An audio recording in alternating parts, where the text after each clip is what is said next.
लोकसभा निवडणुकीच्या मतमोजणीला उरले केवळ 19 तास। मतमोजणी केंद्रांवर जय्यत तयारी। मतमोजणीमध्ये गडबड व्हायची भीती, विरोधी पक्ष दक्ष राहून ठेवणार लक्ष।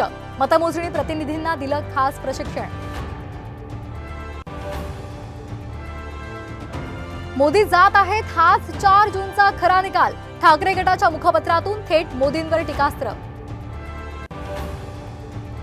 लोकसभा निवडणूक संपताच महागाईचे चटके, अमूल दुधात 2 रुपयांची वाढ, भाज्यांसह तांदूळ आणि डाळीही कडाडल्या। आता हायवेवर प्रवास करणं महाग, टोल 5% महागला। पुण्यातील अपघातावेळी गाडीमध्ये कुठलाही तांत्रिक बिघाड नव्हता, पोर्श कंपनीच्या तपासणी अहवालामधून माहिती उघड। IAS अधिकारी विकास रस्तोगी यांच्या मुलीची आत्महत्या, मंत्रालयाजवळच्या इमारतीवरून घेतली उडी, आत्महत्येचे कारण अस्पष्ट।